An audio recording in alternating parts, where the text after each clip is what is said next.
Right, now what do you do when your phone rings? Well, it probably depends on what generation you're from.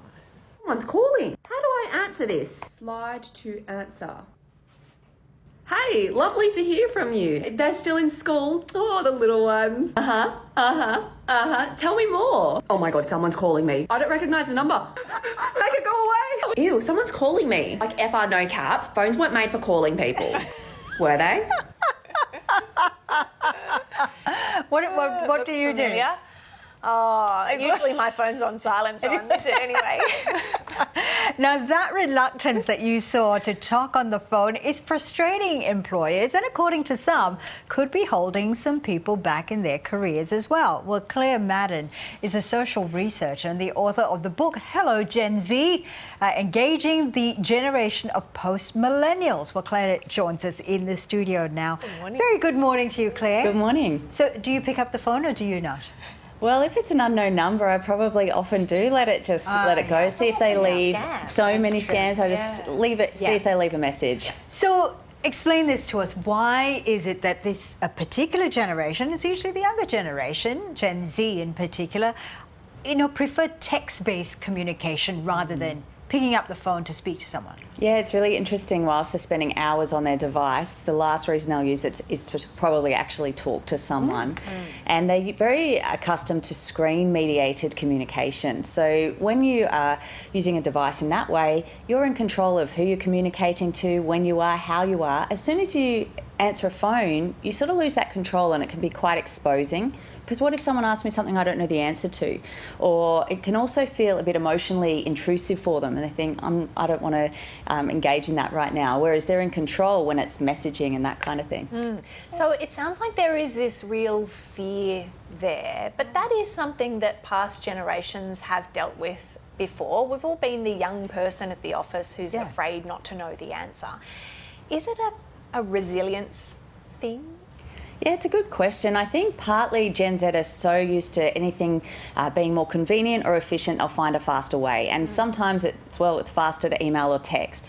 But then there can also be a confidence gap when it comes to Gen Zs talking on the phone or not having that barrier of the screen where they can find the answer before answering and that kind of thing. So it can be a confidence gap side of things to build for our Gen Zs. Yeah. Okay, so this is a generation that prefers to communicate through emojis or memes, or as your book says, they also seek authentic relationships and a sense of belonging.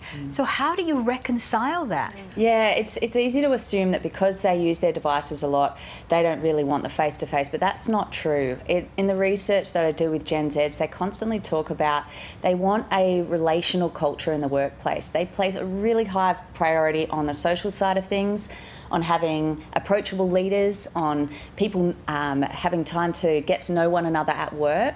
And I think that we've substituted the depth of relationship for that breadth of connection in our online space, and it's not satisfying the deeper needs our Gen Zs have. Interesting. Yeah. How did COVID play into this? Because of course that was a time when a lot of people were forced to work from home, and it was a lot of the communication was done via screen or text. That's right. And for Gen Zs, it happened at a really impressionable time of their lives and their careers. And so many were forced into remote working at the very start of their careers when they didn't have the pre-established relationships that the older generations did. So they were actually longing to get into face-to-face work environments where they could build those relationships, have those mentors, have those moments in the office where you're learning from people who are around you. So it did happen at an important time for our Gen Zs, and as a result, they really do want the face-to-face as well as, of course, flexibility, but the relational, supportive workplace culture is a high priority for our young people. Okay, so let's talk about what's happening in the workplace itself. Of course, you've got different generations there, have different ways of operating as well. The fact that Gen Z would prefer text-based communications and not pick up the phone, is that holding their careers back?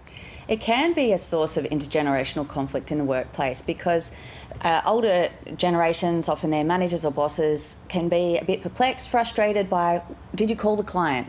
And they said, oh, I just sent them an email. But did you call them? Because that might be the normal way for the older generation. And it does build a different type of rapport when we talk to someone or meet them face to face than just what texts and emails can do. So I think that it can create a bit of tension, but also, yeah, the rapport that we can build if we do find that confidence to connect with someone beyond just a text. It can really strengthen our relationships with clients, co-workers and the like. So what's the solution here, and do all generations need to really come to the table on this? Yeah, I think it's looking at using the right tools and communication methods for the right context. So sometimes it is more efficient to just use a digital-based text or whatever.